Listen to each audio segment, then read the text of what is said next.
4, a partir do versículo 4. Livro de Gálatas, capítulo 4, a partir do versículo 4. Não se preocupe se você não está com Bíblia, não se preocupe você que está visitando a igreja, se não tem uma Bíblia, e não se preocupe se você demora para achar. Porque a Bíblia diz que a fé vem pelo ouvir. A fé não vem pelo procurar. Está escrito assim em Gálatas 4, a partir do versículo 4. Mas vindo a plenitude dos tempos, Deus enviou seu Filho, nascido de mulher, nascido sob a lei, para resgatar os que estavam debaixo da lei, a fim de que recebêssemos a adoção de filhos. E porque sois filhos, Deus enviou aos vossos corações o Espírito do seu Filho, que clama, Abba, Pai. De sorte que não sois mais servo, mas sois filho. E se sois filhos, sois também herdeiro de Deus por Cristo Jesus. Olha para mim. Vindo a plenitude dos tempos, Deus enviou o seu Filho, em carne, nascido de mulher, aconteceu há 2000 anos atrás, para resgatar os que estavam debaixo da lei, resgatar a humanidade do juízo, para remir a nossa história. E a Bíblia diz, e porque isso aconteceu, nós nos tornamos filhos. E porque sois filhos, diz o texto, Deus enviou ao nosso coração o Espírito Santo, que aqui é chamado de Espírito do Filho. Porque vós sois filhos, Deus enviou ao vosso coração o Espírito do Filho, que clama, Abba, Pai. De sorte que não sois mais servos. Está escrito, de sorte que não sois mais servos, mas sois filhos. E porque sois filhos, sois herdeiros. Olha para quem está do teu lado e diga, você não é servo de Deus. Diga, se você dizia que era servo de Deus, está errado. Diga, não sois mais servos, sois filhos. Filhos, filhos de Deus. Hoje é dia dos pais e eu vou falar dessa paternidade. Durante muitos anos da minha vida eu batia no peito e dizia, sou serva de Deus. Estou fazendo a obra de Deus. Eu me converti aos 14 anos, tenho 67. Você pode se chamar de evangélico ou de cristão. Talvez se chame de batista, isso aqui é uma denominação batista. A Bíblia não diz que você é evangélico. O IBGE diz, a Veja diz, a Isto É diz, até você diz que é evangélico. Mas a Bíblia diz que você é filho e filha de Deus. E eu quero dizer para você que o projeto do coração de Deus sempre foi esse, nunca teve plano B. Só teve um plano no coração de Deus, ser pai. Muitas pessoas pensam que Adão, quando foi formado para ser o jardineiro do Éden. Pois eu quero dizer para você que na Bíblia está escrito que Adão é filho de Deus. No Evangelho de Lucas, capítulo 3, a partir do versículo 23, aqueles textos que a gente foge deles, porque são repetitivos. Fulano, filho de fulano, filho de fulano, filho de fulano. Lucas está falando da genealogia de Jesus, começando em Jesus e retrocedendo na árvore genealógica. E quando chega em Lucas 3, 38, está escrito, Adão, filho de Deus. Deus formou o planeta para colocar um filho aqui.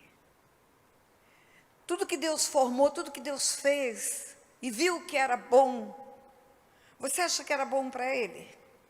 Quando a Bíblia diz, e viu Deus que era bom, você acha que era bom para ele? Você acha que quando Deus fez a melancia, hoje de manhã no café da manhã no hotel eu comi melancia, melão, mamão. Quando Deus fez a melancia, ele viu que era bom, porque um dia ele ia chupar uma melancia. Quando Deus colocou o coco na árvore, a água de coco dentro dele, ele pensou, um dia eu vou tomar uma água de coco, um dia de calor. Quando Deus colocou o petróleo na natureza, você acha que ele imaginou, um dia eu vou precisar encher o tanque do meu carro, do meu avião, para dar uma voada por aí? Tudo que Deus formou, tudo que Ele fez, tudo que existe no mundo natural, é um presente de Deus para os homens. Deus é espírito e Ele não precisa de coisas naturais. O mundo natural é dos homens. A Bíblia diz, Salmo 115, versículo 16, os céus são os céus do Senhor, mas a terra deu-a Ele aos filhos dos homens. Gênesis 1, 26, depois que ele formou tudo, está escrito assim, também disse Deus, façamos o homem à nossa imagem, conforme a nossa semelhança, e tenha ele domínio sobre tudo. Os animais que voam, que rastejam, que nadam, sobre toda a terra, está escrito sobre toda a terra, domínio sobre toda a terra. Aprendemos na escola, nossos filhos, nossos netos estão aprendendo. O homem é um animal racional porque pensa. Não, isso é uma mentira. O homem não é um animal. O homem é um ser formado por Deus, a imagem e semelhança de Deus, para dominar sobre os animais. É o que está escrito na palavra. Na verdade, somos um espírito. Temos uma alma, estamos dentro de um corpo.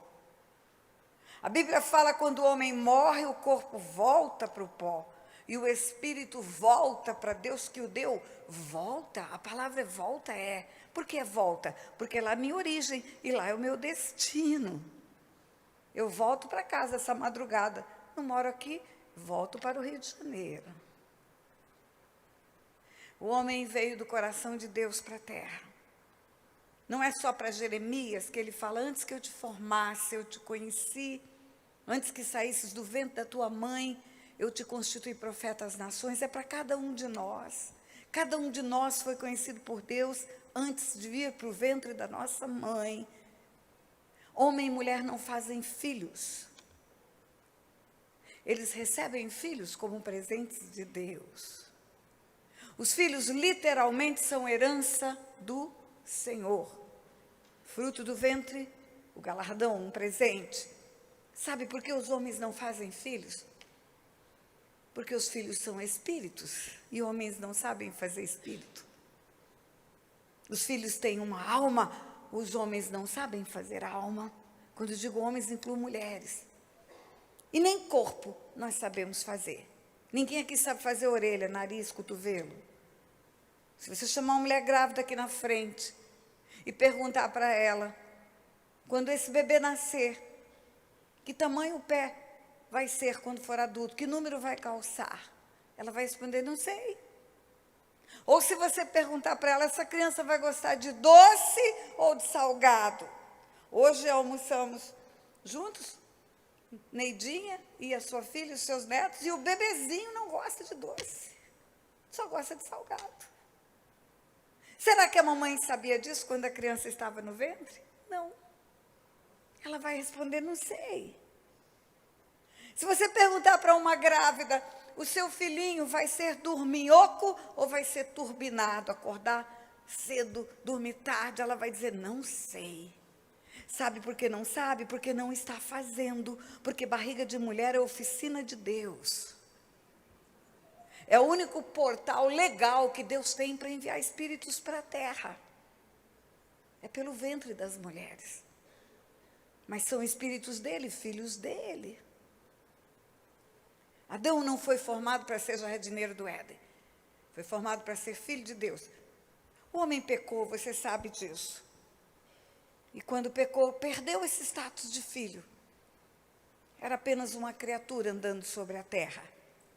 O pecado tem como salário a morte é a separação de Deus, desconectou-se. Perdeu o DNA do céu. O DNA do pecado tirou o DNA de filho de Deus. Eu acho que aconteceu algo, eu vou te falar. Não está escrito, mas eu posso conjecturar. Não tem mal nenhum em conjecturar. Eu acho que quando o anjo caiu do céu, foi expulso, porque desobedeceu a Deus, era um anjo de luz, virou demônio. Ele foi criado para ser anjo de luz, pela desobediência, tornou-se anjo de trevas. Ele foi expulso da presença de Deus. Ele foi expulso e ele foi condenado irremediavelmente a um lago de fogo de enxofre por toda a eternidade. Lúcifer foi expulso quando se tornou Satanás e recebeu uma condenação que vai se cumprir quando se cumprir o que está em Apocalipse 20, 10. Um lago de fogo de enxofre por toda a eternidade.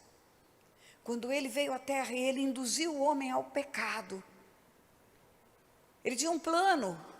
Sabe qual era o plano? Separar o homem de Deus e condenar o homem eternamente a um lago de fogo de enxofre por toda a eternidade. Porque eu creio que ele pensou, é o mesmo Deus, vai tratar do mesmo jeito o homem como tratou a mim. Eu não tenho recuperação. Eu estou expulso para sempre da presença de Deus. Não tem arrependimento para mim. Então, se eu conseguir fazer o homem pecar, o homem vai ser separado eternamente também de Deus. E um lago de fogo de enxofre é o lugar para onde ele vai. Mas qual não foi a surpresa desse anjo? Quando ele vê se cumprir a primeira parte do plano dele, Deus expulsa o homem da presença dele pelo pecado. O homem pecou, morreu, espiritualmente morreu, desconectou-se do Pai. E aí, eu creio que Satanás aguçou os ouvidos para ouvir a segunda parte, esperando ouvir agora um lago de fogo de enxofre para toda a eternidade. E qual não foi a surpresa do diabo? De escutar Deus, ao invés de condenar o homem irremediavelmente a um lago de fogo de enxofre por toda a eternidade, abrir a boca e dizer, da barriga da mulher vai nascer aquele que vai pisar a cabeça da serpente. Pode dizer aleluia? Pode dizer glória a Deus? Ele estava profetizando a remissão do homem. Ele enviaria o filho dele para morrer na cruz em lugar do homem. E aí o homem podia voltar a ser filho. Vindo à plenitude dos tempos, Deus enviou o seu filho, nascido de mulher, nascido sob a lei, para resgatar os que estavam debaixo da lei. E porque vós sois filhos, ele enviou o coração, o espírito do filho, que clamava Pai. Porque o filho teve que vir em carne? Vindo à plenitude dos tempos, enviou o seu filho, nascido de mulher. Por quê? Nascido de mulher. Por dois princípios que Deus mesmo estabelece. Deus estabeleceu que o homem pecou, o homem tinha que morrer. Foi o homem que pecou? Foi o homem. Então, alguém, como homem, tinha que morrer. E aí o seu filho vem em carne. Por que o seu filho? Porque se ele morre, ele pode ressuscitar. Nele há uma dualidade, é Deus e é homem. Como homem ele morre, mas como Deus ele ressuscita. E também porque tem um outro princípio espiritual que Deus estabeleceu. Os céus são os céus do Senhor, mas a terra deu ele aos filhos dos homens. Por causa desse princípio, para andar na terra, precisa ter um corpo. Um espírito só tem legalidade para andar na terra se tiver um corpo. Por isso os demônios incorporam. Por isso o Filho ganhou um corpo. Por isso o Espírito Santo age através de um corpo chamado igreja. E qual não foi a surpresa do diabo? Quando Deus profetiza a vinda de Jesus. Da barriga da mulher vai nascer o que vai pisar a cabeça da serpente. E veio. E a Bíblia fala, e ele veio para os seus não o receberam. Mas tantos quantos o receberam, deu-lhes o poder de serem feitos filhos de Deus. Filhos. Então, para voltar a ser filho, para o plano voltar a se cumprir, O plano que foi frustrado no Éden, basta que se receba Jesus. Ele veio para os seus não o receberam. Mas quem o receber, volta a ter a assinatura da adoção feita pelo sangue do Cordeiro. O plano de Deus de ser pai, ele não terminou com o pecado do homem. Ele é um plano tão forte que ele matou o filho unigênito dele numa cruz para esse plano se cumprir. Você sabe o que está escrito em Apocalipse 21, versículo 7? Depois que tudo foi feito, novo céu, nova terra, o Apocalipse é a profecia dos tempos do fim. Deus vai desfazer tudo, vai enrolar os céus como um tapete, os céus serão abalados, a terra vai ser destruída, ele vai fazer nova terra, novo céu. Sabe o que está escrito? Apocalipse 21, 7, o vencedor herdará todas essas coisas. Eu lhe serei Deus e ele me será filho. Filho, está escrito filho. Então, o plano de Deus para a eternidade é que nós sejamos filhos também. O plano original do Éden, filhos. O plano da cruz, resgatar para que fôssemos filhos. O plano da eternidade, filhos. Você pensa que vai ficar voando igual anjinho por aí? Na eternidade. Capítulo 5 de Apocalipse diz assim: digno é o Cordeiro de abrir o livro, tirar o selo, porque foi morto e com o seu sangue comprou povos de todas as raças, tribos e nações e os constituiu reis e sacerdotes e reinarão sobre a terra. Novo céu, nova terra. De quem é a nova terra? Dos homens outra vez. Vão reinar com Cristo na nova terra. Por isso que Cristo tem um corpo até hoje, para ter legalidade para reinar na terra. Você sabe que quando o primeiro mártir do cristianismo foi apedrejado, Estevão, ele viu um como filho do homem, em pé. Viu alguém que tem corpo de homem. Quando João, na ilha de Patmos, teve a revelação do Apocalipse, ele viu um como filho do homem, corpo de homem. Quando Jesus fala da sua própria volta, no sermão profético, Marcos 13, ele fala: e verão o Filho do Homem vir nas nuvens com um poder e grande glória. O que está à destra de Deus, ressuscitado dentre os mortos, tem figura de homem. É um corpo espiritual, transcende o nosso conhecimento, mas tem aparência de homem. Por quê? Porque vai reinar na terra com os filhos de Deus por toda a eternidade. Eu estou querendo dizer para você que o único projeto que Deus tem do Gênesis ao Apocalipse é ser pai. Ele não tem plano B. Ele não tem plano C. Quando você lê carta aos Efésios, a palavra de Deus diz: bendito nosso Deus e Pai de nosso Senhor e Salvador Jesus Cristo, que nos abençoou com toda a sorte de bênçãos espirituais, antes da fundação do mundo, e nos destinou ou predestinou para filhos em Cristo Jesus. Antes da fundação do mundo, ele planejou essa paternidade, é o que está escrito. Antes dele dizer haja luz, ele disse haja cruz. Ele planejou a redenção do homem antes da queda do homem, porque na onisciência dele, ele já viu a queda do homem antes de fazer o homem. O plano de Deus é ser pai e não tem outro. Quando ele enviou o filho dele à terra, ele não enviou o filho dele só para morrer na cruz, no nosso lugar. Enviou para muitas coisas.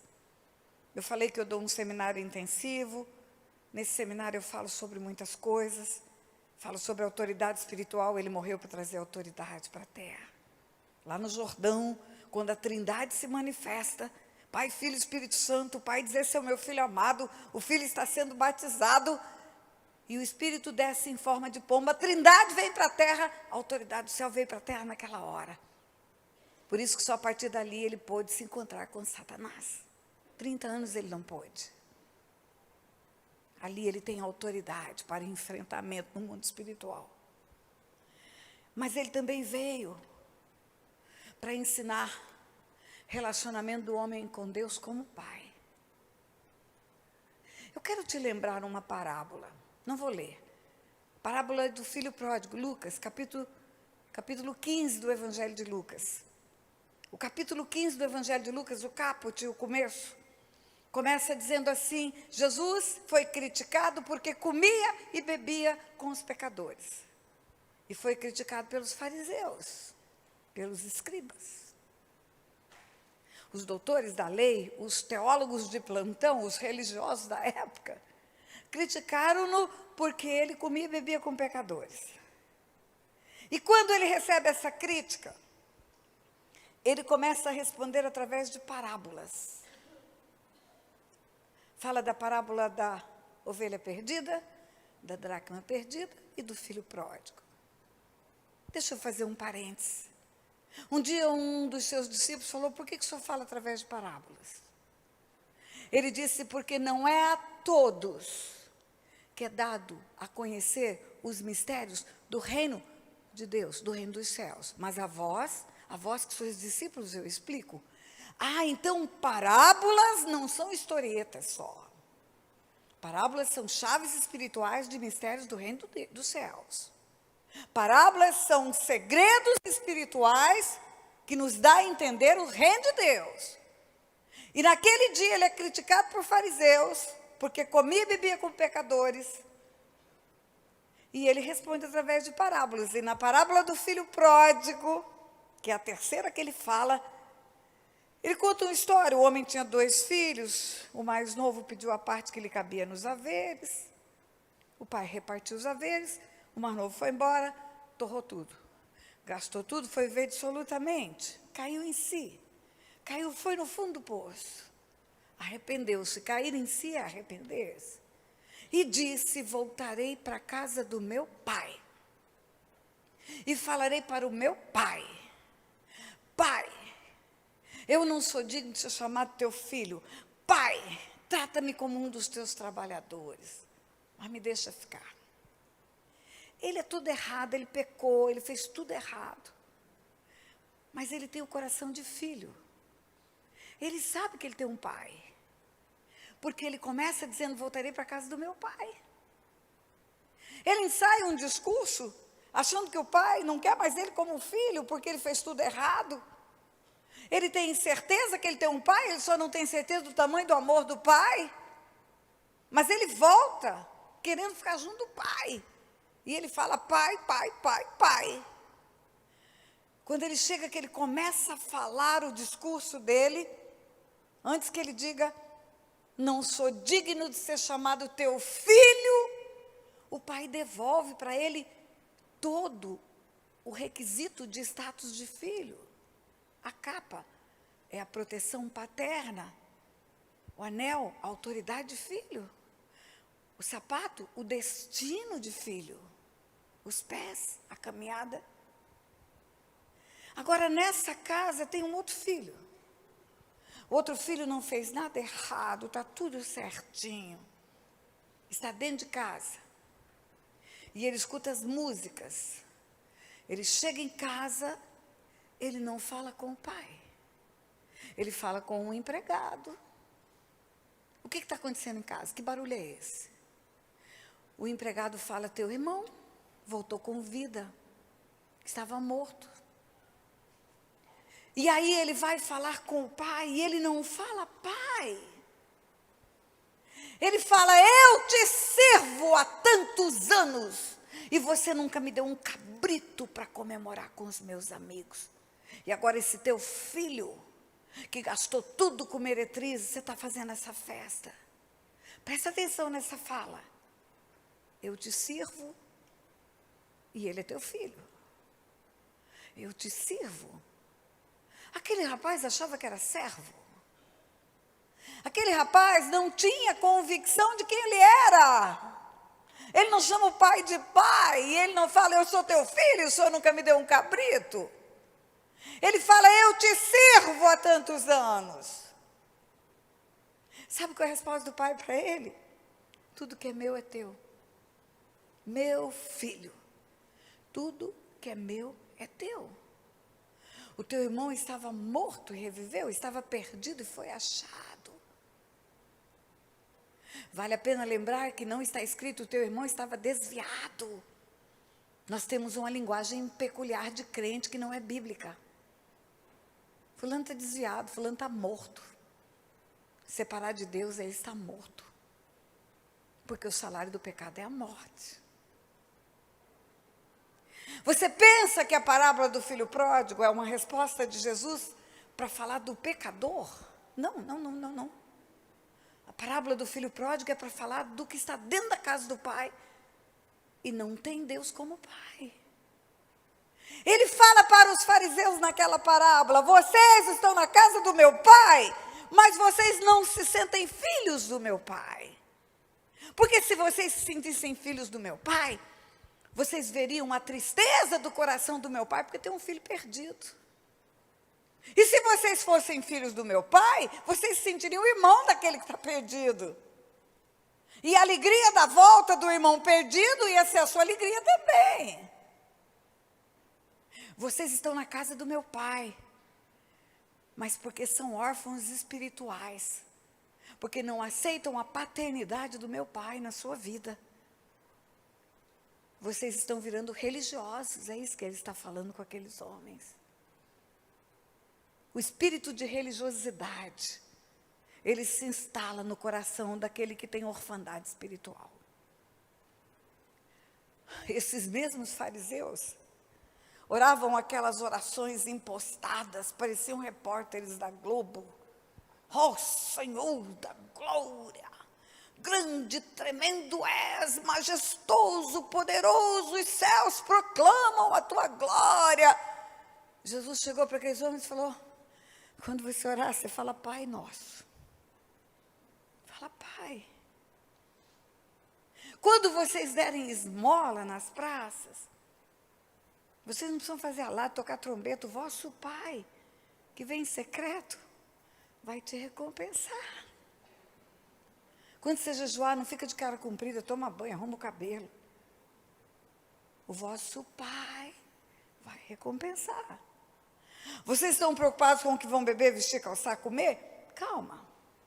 O vosso Pai veste os lírios do campo, dá alimento para as aves do céu, não vai deixar faltar nada para vocês. Tem hora ele diz: vós que sois maus, sabeis dar boas dádivas para os vossos filhos, quanto mais o vosso Pai que está no céu. E ele começa a falar pai, pai, pai, pai, pai. E isso enfureceu os religiosos. Que blasfêmia, como esse cara diz que é filho de Deus.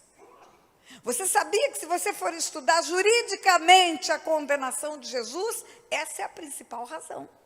Porque o cara se diz filho de Deus. Por que isso incomodava tanto os fariseus? Porque eles eram órfãos espirituais. E o que é um órfão espiritual? É alguém que tem Deus no intelecto, mas não tem no coração. Você sabia que esses mesmos fariseus estavam no templo lendo as profecias? 700 anos Isaías profetiza a vinda do Messias, Oséias, Miqueias, Jeremias. E Jesus estava lá montado num jumentinho do lado de fora. E eles não identificaram que era Jesus? Por quê? Porque só a letra eles conheciam. Naquela mesma geração tinha um homem que não era doutor da lei. Era um velho, simples, humilde, chamado Simeão. Ele estava em casa. O Espírito falou: vai para o templo, que você vai ver o Messias. E sabe quem era o Messias que ele viu no templo? Um bebê. Maria foi apresentar no templo o bebezinho, cumprindo o rito judaico. E Simeão, pelo Espírito Santo, é trazido para o templo. E quando ele vê o Messias, ele fala: agora eu posso repousar em paz. Que diferença tem entre Simeão e os doutores da lei? Os mesmos que gritaram, crucifica, crucifica. Eles conheciam tudo sobre a Bíblia. Tudo sobre os manuscritos. Eu não conhecia nada. Sabe qual é a diferença? A religiosidade, ela faz com que nós conheçamos Deus apenas no intelecto. Eu falei para você que o homem é um espírito, tem uma alma e está dentro de um corpo. O nosso corpo é o que você vê. Estou aqui, essa é a minha casca. Isso aqui não sou eu, não, isso aqui é a minha casca. Essa casca um dia vai voltar para o pó. Como eu tenho 67 anos, eu penso, se fosse um jogo de futebol, eu já estava no segundo tempo. Mas vai ter prorrogação e pênalti, você pode ter certeza disso. Mas vai descascar. Essa casca eu vou descascar. Por que você está me olhando assustado? Você vai descascar também. Vira para quem está do seu lado e fala, você vai descascar. Todos vamos. O nosso espírito não está limitado no tempo, o nosso espírito é eterno. Ou viveremos eternamente com Deus ou sem Deus, dependendo da nossa escolha. Mas o nosso espírito é eterno.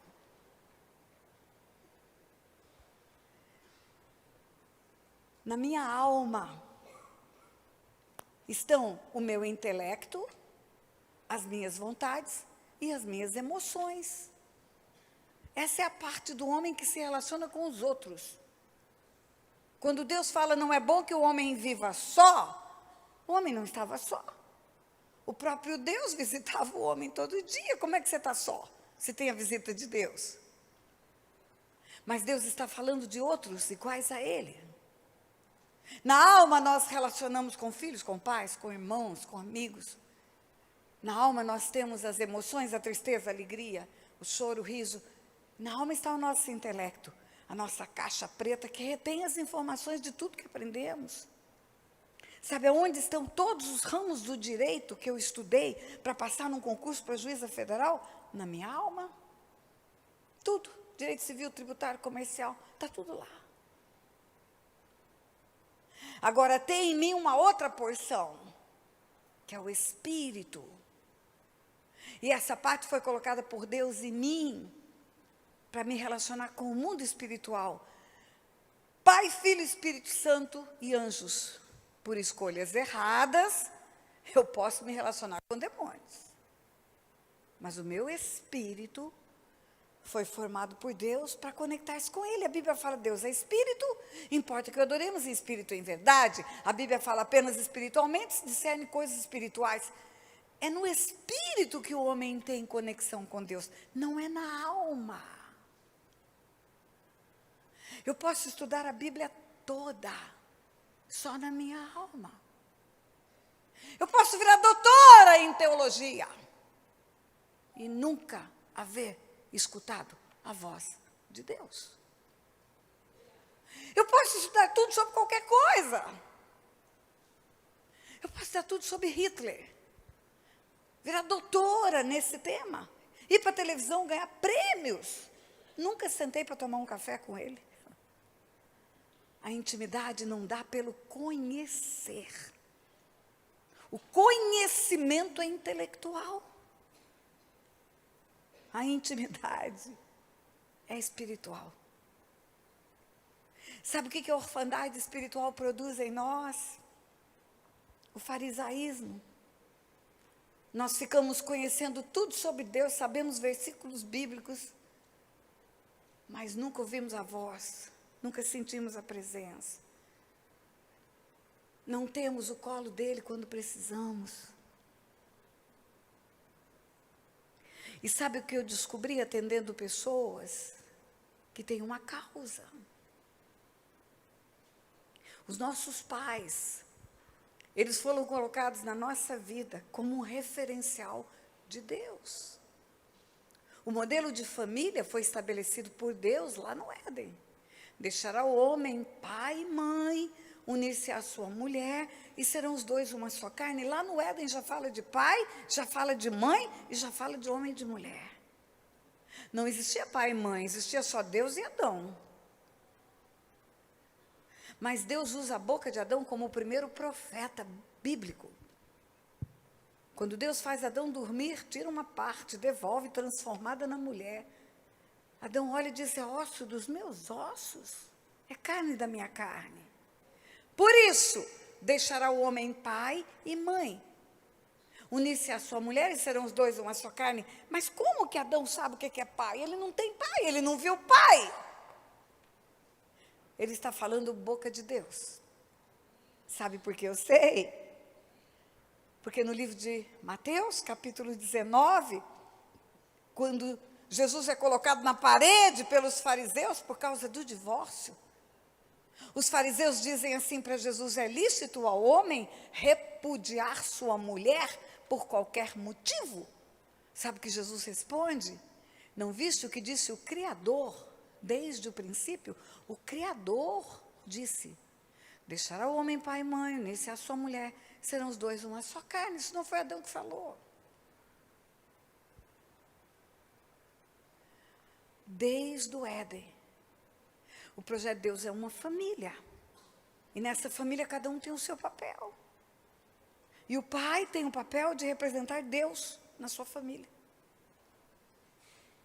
A provisão que o pai dá, a proteção que o pai dá, o afeto que o pai dá, a segurança que o pai transmite. Os menininhos aqui dizendo, meu pai é isso, meu pai é aquilo, meu pai é aquilo. A criança que tem esse referencial de pai, ela vai tranquilamente chegar no coração de Deus como pai. Ela não vai ser órfã espiritual. Agora pense uma criança estuprada pelo pai, abusada sexualmente pelo pai. Vem para a igreja. Um dia alguém traz, ou vai para uma cela, ou tem um encontro num cursilho. Mas se você chegar para essa pessoa que foi estuprada pelo pai, com 5 anos de idade, que tem a marca da infâmia produzida pelo pai, chegar para essa criança que agora é um homem e falar, vem para Deus, Deus é pai. Ela não quer pai, ela quer só Deus. Ela quer Deus num alto sublime trono, bem longe, perto, corre o risco dos maus tratos, as feridas produzidas pelos nossos pais, elas facilitam ou prejudicam nós termos Deus como pai. Por isso o Dia dos Pais é bom para falar sobre isso. Eu quero te dar alguns exemplos. Vamos pegar exemplo da autoridade. Toda a autoridade de Deus para nós é protetiva, é proteção. Quando Deus fala, não matarás, Ele não está preocupado com quem vai morrer. Porque o homem morre, o corpo volta para o pó, o espírito volta para Ele, o melhor lugar do mundo é com Ele. Ele está preocupado com quem vai matar. Porque o derramamento de sangue vai trazer maldição na família toda. Eu dei uma palavra de aborto, sobre aborto para as mulheres. Não matarás, aí alguém vai lá e faz um aborto. O bebê tem problema? Não. Nem viu a luz do sol. Foi direto para o coração de Deus. Mas e a mulher que abortou? Milhares de problemas de saúde, os outros filhos que são gerados no ventre do aborto, gerados no lugar de derramamento de sangue, tem problemas financeiros, negócios que dão errado, até para os homens dá problemas. Sabe o que a Bíblia diz? O primogênito, na Bíblia, é chamado de primícias da virilidade. Salmo 78, quando está falando de tudo que aconteceu no Egito, na hora que fala da morte dos primogênitos, está escrito, Deus feriu as primícias da virilidade daquele povo. Primogênito é primícia de virilidade. Quando Jacó chama os 12 filhos para abençoar, ele vai morrer. E ele quer deixar uma bênção para os seus 12 filhos. O filho mais velho chama Rúben, é o primogênito, ele fala, Rúben, tu és as primícias da minha virilidade. Primeiros frutos da virilidade de um homem é o seu filho primogênito, ou sua filha primogênita. Você sabe que normalmente os abortos são dos primeiros filhos. É jovem, inconsequente, engravida a namorada, vamos dar um jeitinho.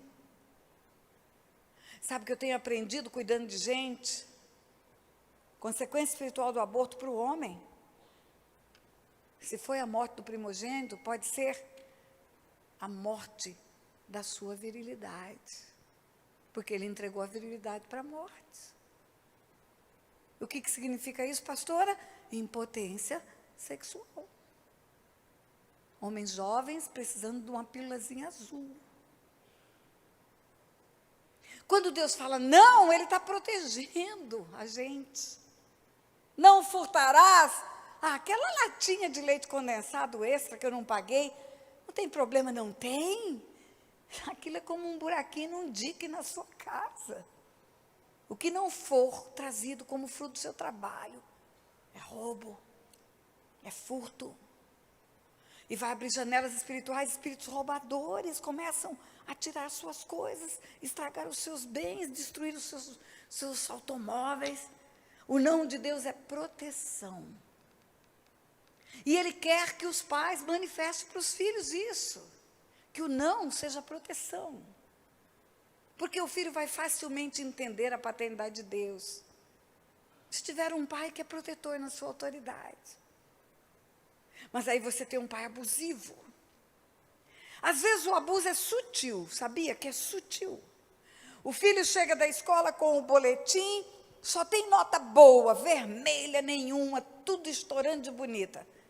Aí o pai olha o boletim, estica o braço, não fez mais do que obrigação. Você só come e dorme. Tem mais é que tirar notona. Podia melhorar, podia ser tudo 10. Tem uns 2 9 aqui. O dia que esse menino traz uma nota vermelha, uma só, ele apanha. Pastora, a senhora está dizendo que eu não posso punir o meu filho quando tira nota vermelha? Não, eu não estou dizendo isso. Eu estou dizendo que se você não premia quando ele acerta, se você só pune quando ele erra, você não está manifestando uma paternidade correta. Porque Deus, Ele pune 4 gerações e Ele abençoa 1000. Se você não fala para o filho na hora que ele acerta, você é um campeão, rapaz, você conseguiu. Você é um vitorioso, não é fácil tirar isso tudo de nota boa. Parabéns, vamos comemorar, menina, esse negócio. Se tiver dinheiro, comemora com coisa mais cara. Se não tiver mais barato, se não tiver dinheiro nenhum, põe um suco dentro da geladeira, vira, faz um sacolé e vai comemorar com o menino. Mas premia. Às vezes a autoridade é mais abusiva. Aqui do Nordeste, foi uma família para São Paulo, e a mulher morreu e o homem ficou com 5 filhas. E aquele homem ficou, coitado, numa situação terrível. Mas não era só o fato dele ter 5 filhos para criar sozinho, é que ele tinha um histórico de rigor excessivo na vida dele, ele achava que tinha que repetir aquilo. O pai foi muito duro, o pai foi muito exigente, ele era muito exigente com as meninas. Eu atendi uma delas que tinha um problema terrível de insegurança. Aquela moça não conseguia ir para uma fila de Detran para fazer a prova para tirar a carteira. Estava anos para tirar a carteira. Escolheu uma blusa, ficava 2, 3, 4 horas para escolher uma blusa. Insegura, insegura. Aí fui conversar com ela, sabe qual é a história? Eram 5 irmãs, o viúvo tinha 5 filhas. Quando ele chegava em casa que tinha alguma coisa errada, ele peia nas 5. Depois ele botava as 5 sentadas. Fazia um inquérito policial. Descobria quem errou apanhava de novo na frente das irmãs. Como se fosse deixar as irmãs recompensadas. Aquele homem era injusto 2 vezes. Ele era injusto quando ele batia em quem não fez nada. E quando ele batia 2 vezes em quem errou uma vez só.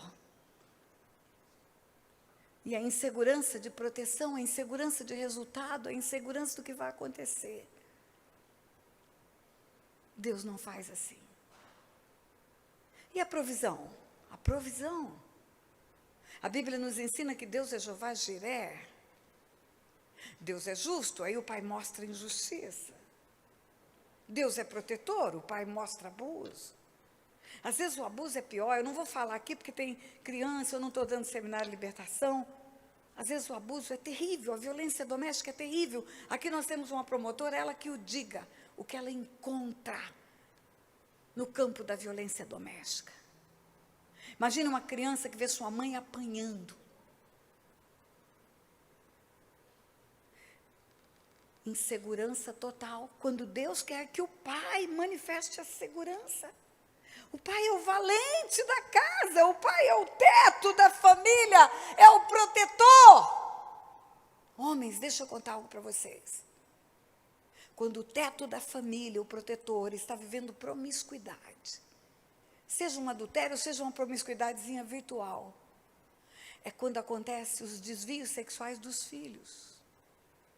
O teto está furado e aqueles que estão debaixo da cobertura são atingidos. Eu fui abusada sexualmente com 9 anos de idade. Meu pai era o campeão da promiscuidade.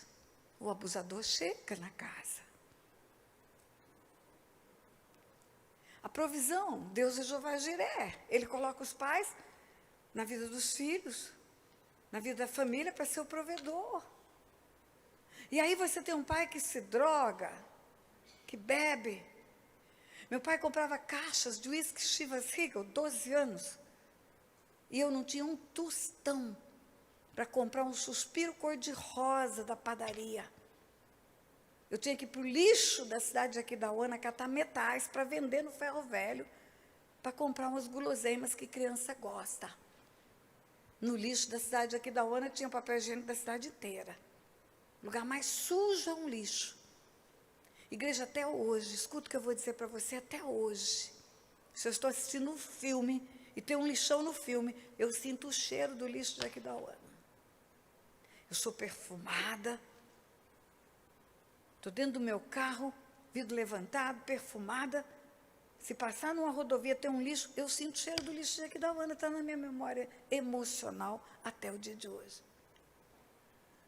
E o pai gasta tudo que tem com prostitutas e bebida. E a mãe com drogas. Quando vem para a igreja, escuta falar, Deus é Jeová Jiré. É uma linguagem crentez. Mas morre de medo de passar necessidade. Se tiver uma notícia que tem uma crise em algum lugar, como tem agora aqui, já começa a entrar em pânico. Quem tem Deus como Pai não tem crise, tem Cristo. Nunca faltou as coisas na terra do povo de Deus, faltava no Egito. Os pais vão marcando os filhos. Atenção, atenção. Nós falamos que basta que oremos, que Deus escuta, que o véu foi rasgado, o novo e vivo caminho foi aberto, Ele é nosso Pai, Ele vai nos ouvir. Mas se você teve um pai que nunca te ouviu, nunca, quando você falava, ele dizia, cala a boca, você é o primeiro que apanha e o último que fala. Nunca perguntou como você está, quais suas dificuldades, quais seus sonhos, quais seus projetos. Você não acredita que Deus responde a tua oração, porque Ele só é Deus, Ele não é Pai, porque se falar que Ele é Deus Pai, é aí que Ele não vai te ouvir mesmo. E aí você vira um crente 6 horas, 6 horas por mim, 6 horas por mim, 6 horas por mim. Você não acredita que você mesmo tem acesso ao trono? Tem que ter alguém para orar por você. Quando a Bíblia fala que você tem que colocar todas as suas petições diante dEle, que Ele tem cuidado de você. Mas a figura paterna marcou você. Atenção, uma vez eu escutei uma história. O menino tinha um pai muito importante, trabalhava demais, saía de manhã, o menino estava dormindo, chegava de noite, o menino estava dormindo de novo. Aí no dia que o menino queria brincar, um sábado, ele dizia, pai, vamos brincar. O pai, não posso, eu tenho um relatório para fazer hoje. Outro dia, pai, vamos brincar, não posso. Hoje eu tenho que fazer uma academia, meu colesterol está alto. Pai, vamos brincar? Não posso. Hoje o meu time joga ao final do campeonato. Um dia o menino falou, pai, o senhor é muito importante, o senhor não tem tempo para nada. O pai falou, claro, eu sou diretor-geral de uma multinacional. E o menino falou, e o senhor ganha bem? O pai falou, ganho. E ganho tanto. E falou para o filho, o senhor ganha muito dinheiro. Não vou mais incomodar o senhor. E não incomodou mais. Passados 3 meses, o pai estaciona o carro na garagem. O menino sai com 3 latinhas de leite ninho, sorriso de orelha a orelha. Surpresa! Pai, tá aqui, ó. Juntei dinheiro desde aquele dia. Cuidei de cachorro, lavei carro dos vizinhos, cortei grama, guardei a merenda escolar, fiz tudo o que eu podia para ganhar dinheiro. Sabe quanto tem aqui, paiinho? Tem tanto. E eu fiz a conta, se eu ganho tanto no mês, tanto na semana, tanto num dia, tanto numa hora. Aqui tem dinheiro, paiinho, para pagar 2 horas para o senhor. Brinca comigo. É só uma história. Mas tem pais que acham que dar presentes, ao invés de dar presença, é manifestação de paternidade, não é? Por que você trabalha tanto? Por que quase não gasta tempo com o seu filho? Porque eu quero dar para o meu filho o que eu nunca tive. Eu quero que ele tenha o tênis de marca. Eu quero que ele tenha o iPad, o iPhone, o iTouch. Mas eu vou te dar uma notícia, é melhor você comer o aipim, que aqui chama macaxeira, e dar atenção para o teu filho. Porque quando ele virar um homem, ele não vai lembrar do PlayStation que ele teve, ele vai lembrar do dia que você pegou na mão dele e falou, meu filho, vamos pescar hoje, nós 2. Ele vai lembrar do dia que você sentou no chão com ele, fez um carrinho de roda de carretel e caixa de sapato. E brincou com ele. Sabe o que acontece com as crianças? Que não têm atenção dos pais, homens. Elas têm dificuldade de crer que Deus responde a sua oração, que Deus diz, buscar-me-eis e me achareis, se me buscardes de todo o vosso coração. Eu estou dizendo para você que a ferida paterna produzida no nosso coração, e eu vivi isso, eu sei o que é isso. Ela faz com que nós queiramos Deus como Deus, mas não como Pai. Mas está escrito naquele texto, que porque sois filhos, Deus enviou ao vosso coração o Espírito do Filho que clama, Abba, Pai, de sorte que não sois mais servos, mas sois filhos. O que é Abba, Pai? O Espírito Santo, além de dons, além de revelação, além de manifestar Cristo no meio da igreja, ele tem um dom que está escrito aqui. Ele vem para me ensinar a dizer, Abba, Pai. O que é Abba, Pai? Meu Pai. Pai querido, paizinho. No Paraguai, papito. Na África, papá. Nos Estados Unidos, daddy. No Nordeste, painho. O Espírito Santo vem como o Espírito do Filho para ensinar você a dizer, papai. Mas às vezes, sabe o que o nosso farisaísmo faz? É falta de reverência, chamar Deus de painho. É falta de intimidade. É falta de intimidade. Porque ele moveu céus e terra para ser painho. Ele deu o mundo, ele deu o Filho, ele deu o Espírito. Ele deu o certificado de que na eternidade ele quer ser pai outra vez. E eu descobri, igreja, que muitos de nós estamos no meio da igreja e somos órfãos espirituais. Os nossos pais repetiram o que foi feito com eles. Talvez aqui nesse lugar tenha pessoas que nem tenham conhecido seu pai. Porque até alguns anos atrás podia constar da certidão de nascimento pai ignorado. Hoje não pode mais.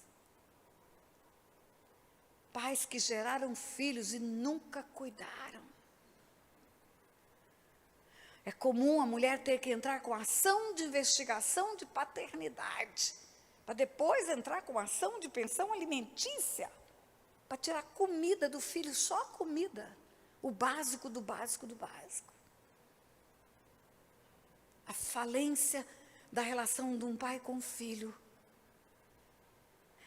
ela produz uma orfandade e Deus não consegue ser pai, e tudo que Ele deseja é ser nosso pai.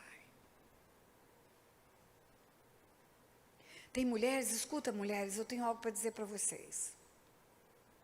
Às vezes o casamento acaba,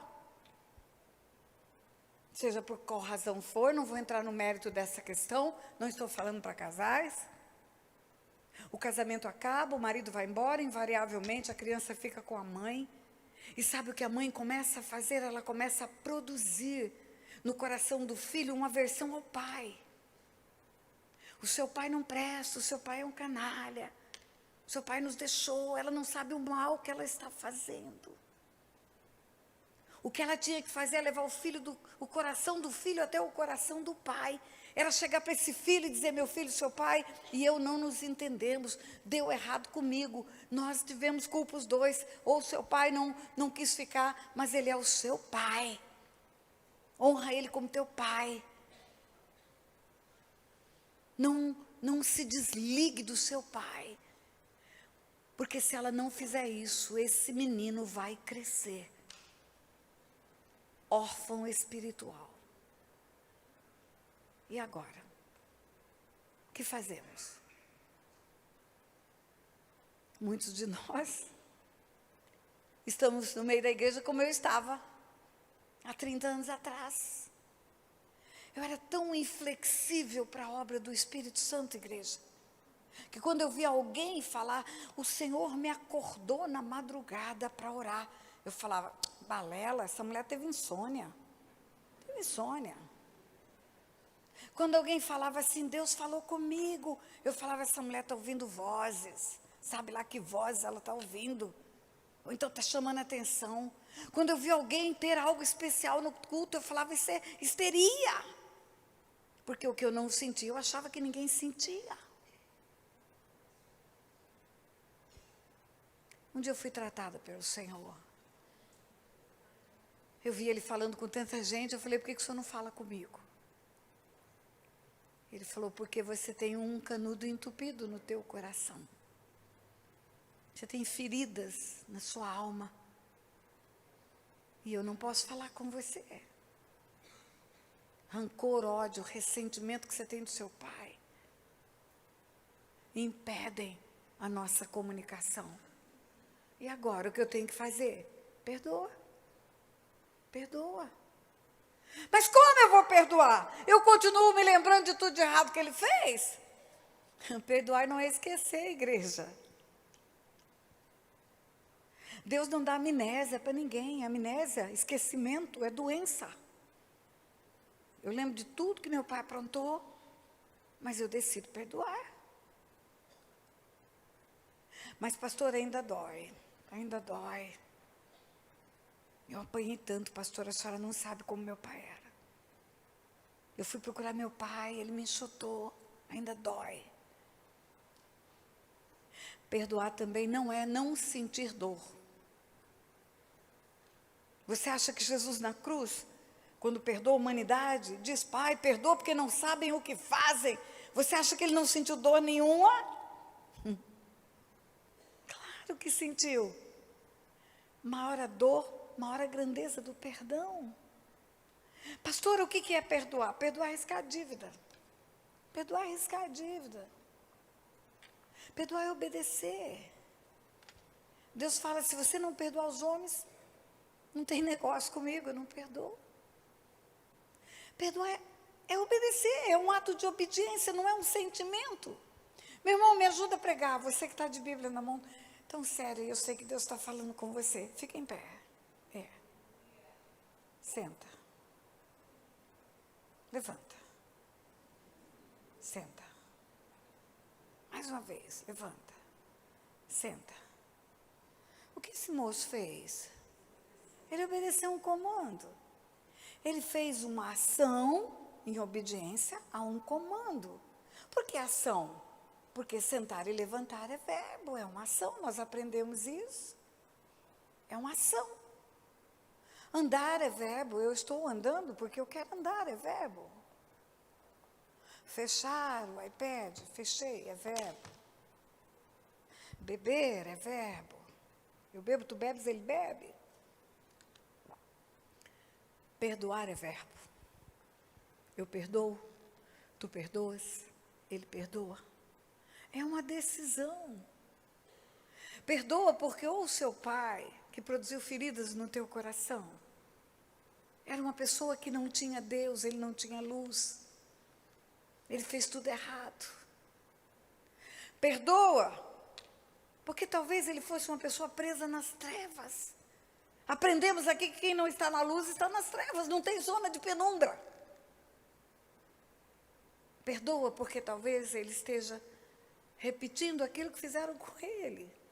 Porque só com Jesus a gente pode fazer diferente. Aquela conversa, eu não posso dar o que eu não recebi, aquilo não vale quando você tem Jesus. Quando você tem Jesus, você pode dar tudo o que você não recebeu. Porque eu fui a criança mais carente que eu conheço. E eu sou a mais carinhosa que eu conheço hoje. Eu vou perder a vida toda? Eu perdi no tempo que eu não conhecia Jesus, depois que eu conheci Jesus, eu tenho que começar a ganhar. Eu sou beijoqueira, meus filhos, meus netos, lá em casa tem uma regra. Vai levar, era filho, agora é neto. Eu tenho 6 netos, 2 filhos. O neto mais caçulinha tem 6 anos, é uma raspinha do tacho. Depois tem um adolescente de 15, o resto tudo é adulto. Mas sempre foi assim com os filhos e com todos os 6 netos. Sabe como? Sinal de trânsito, presta para quê? O vermelho presta para quê no trânsito? Para parar, não é? Pois aproveita para beijar. Vai levar o filho para o inglês. Parou no sinal vermelho? Aproveita para beijar. Vai levar o filho para a escola, parou no sinal vermelho, aproveita para beijar. O vermelho é para parar e aproveitar para beijar. A minha neta Gabriela, ela tem 28 anos. Ela trabalha na ONU. Mas aos 18 anos, ela foi para a África fazer missões. Foi para um lugar longe, distante, Uganda, Sudão. Ela falou, vó, cada vez que eu parava num sinal de trânsito, eu lembrava do seu beijo e aquilo me alimentava no trabalho missionário. Você não recebeu? Perdoa. Perdoa porque não sabe o que faz. Perdoa porque o teu pai perdeu. Eu ontem dei um exemplo para as mulheres com um anel. Olha bem, isso aqui é uma joia. Tem valor por quê? Por que a joia tem valor? Porque é feita de metal precioso, de pedra preciosa. Rara na natureza. Tem valor porque a natureza é valorosa. Tem valor aqui em cima, tem valor no lixo, tem valor no vaso sanitário. Não tem valor porque está no meu dedo. Não é o fato de eu ter sido acolhida que faz o meu valor. Eu fui rejeitada, mas eu tenho valor rejeitada mesmo. E quem me rejeitou foi quem perdeu. Porque quem joga o anel fora é que perde. Mas sabe o que Satanás faz conosco? Ele mente para nós. Se você tivesse valor, seu pai teria cuidado de você. Se você tivesse valor, não teria abusado. Se você tivesse valor, sua mãe não precisava entrar com pensão alimentícia. Se você tivesse valor, ele te abraçaria, te beijaria, cuidaria de você. Sabe quem perdeu? Ele. Porque o seu valor é ser feito à imagem e semelhança de Deus. Em você tem a natureza de Deus. Você foi formado para ser filho por toda a eternidade. E se o teu pai falhou com você, perdoa, perdoa. Perdoa para que você possa ter a plenitude da paternidade de Deus na sua vida. Eu não vou terminar, mas eu preciso fazer algo agora. Vou terminar daqui a pouquinho. Curva a sua cabeça. Aquelas pessoas que têm feridas no coração, produzidas pelo seu pai biológico.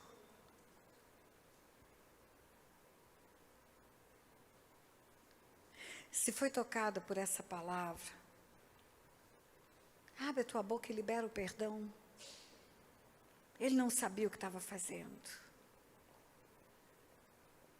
Libera o perdão, diga, Pai Celestial, eu perdoo meu pai biológico, pelo descaso que teve comigo. Eu perdoo meu pai biológico pela violência que eu sofri. Eu perdoo meu pai biológico pela falta de atenção, pela falta de afeto, porque me abandonou.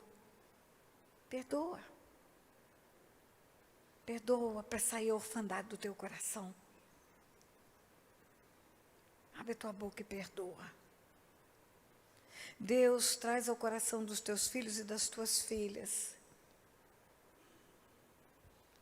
o amor que excede a todo entendimento, aquele que o Senhor teve por nós.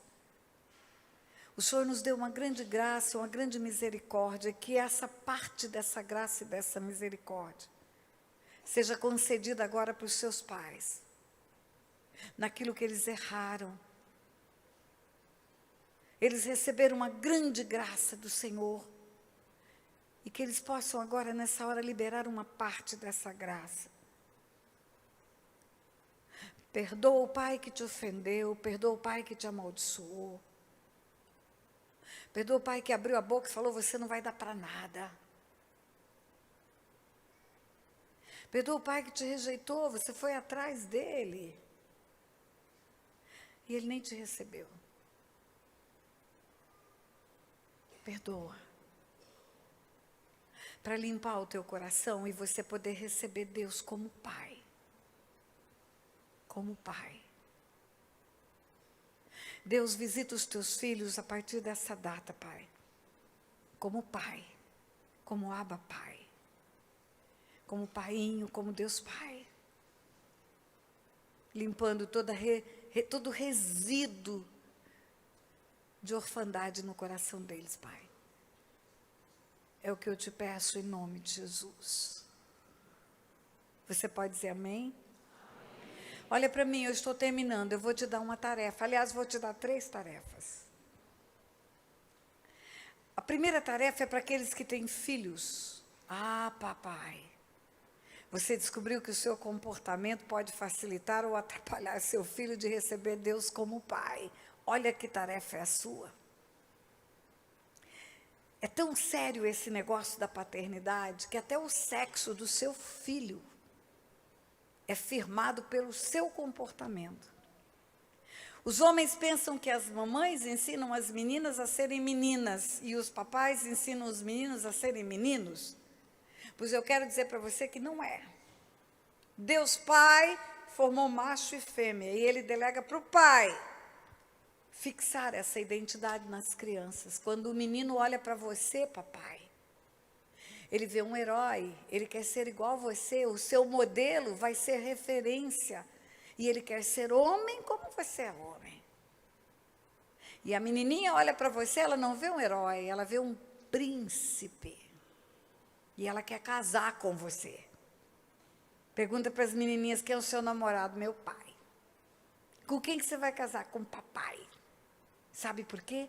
Porque no íntimo elas dizem, meu pai é um homem tão bom, tão bom, tão bom, que quando eu crescer eu quero conquistar um homem igual ao meu pai. Olha o teu papel como é importante.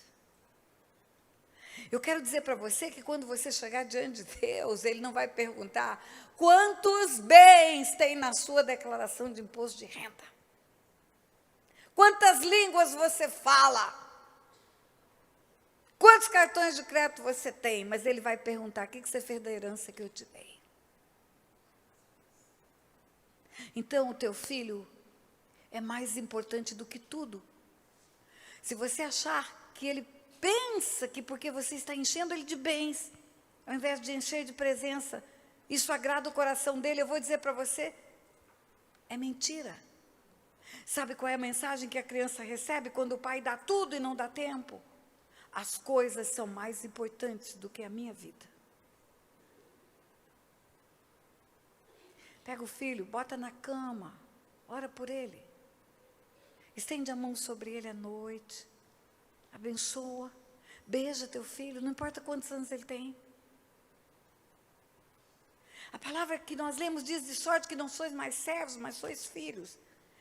Se você quer que seu filho não seja servo, seja filho de Deus, você precisa produzir isso nele. Lá em casa eu tenho um servo e tenho um filho. O servo é o Raimundo, é da Paraíba, meu servo. Tem mais de 30 anos que trabalha comigo. Meu caseiro. E eu tenho um filho chamado Leonardo. O servo não deita na minha cama, o filho deita. O servo não abre o frigobar, a não ser para limpar. O filho abre para comer tudo que tem lá dentro. O servo não entra no meu quarto sem perguntar se pode. O filho entra na maior cara de pau. O servo não sabe das intimidades. O servo não sabe que eu estou aqui hoje pregando. Meu filho sabe. Sabe por quê? Porque filho tem conexão com o pai. Meu marido e meu filho são como dois amigos. Deita, ri junto, brinca. Manda mensagem, eu te amo, eu te amo. Faz isso pelo seu filho. Facilita teu filho entender Deus como pai. A segunda tarefa que eu vou te dar é a partir de hoje. Se você vinha fazendo aquelas orações farisaicas, oh, Senhor da glória, para hoje. Eu falei que o meu filho entra no meu quarto, abre o meu frigobar, toma o meu iogurte. Imagina se o meu filho chegasse para mim e falasse assim, ó senhora, minha mãe, a senhora me permite abrir o seu refrigerador e sacar uma bebida láctea sabor morango? Você chamaria isso de intimidade? Mas às vezes fazemos com Deus desse jeito. Comece as orações dizendo, Pai nosso, ou meu Pai. Fala com Ele como um pai.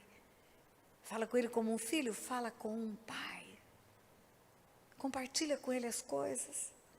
Pai, eu vou para o trabalho agora, eu preciso que o Senhor vá comigo, tudo vai ficar melhor. Pai, o trânsito está intenso, mas se o Senhor vier comigo... Eu oro quando eu saio de casa. Eu sou baixinha, mas eu gosto de carro grande. Eu tenho uma caminhonete, uma Ford Ranger grande.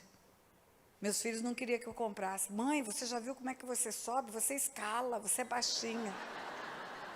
Mãe, você já viu a descida sua, mãe? Você escorrega. Porque já é a quarta caminhonete que eu tenho. Não quero que a senhora compre, comprei outra. Filho não manda na gente, não. Enquanto a gente pode comprar, a gente compra.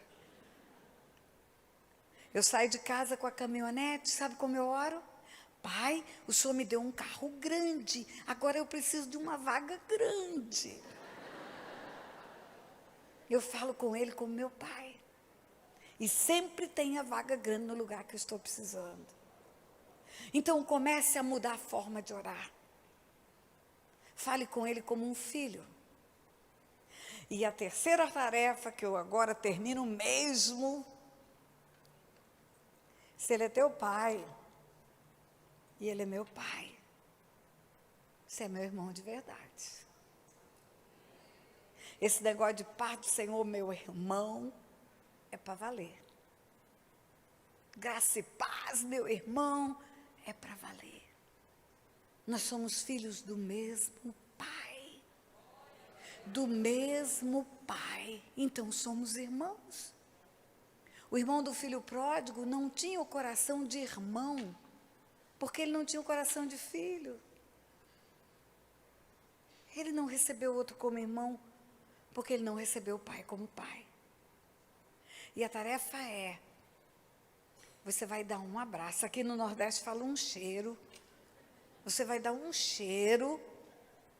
E um irmão, uma irmã que você nunca deu um abraço nele nesse lugar.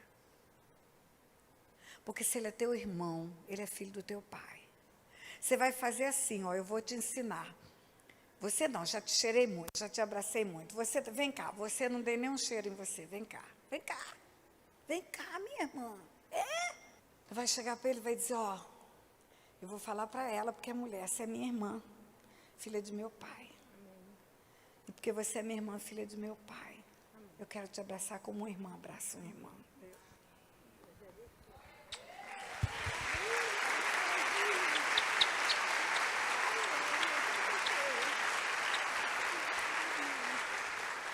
O que você está esperando?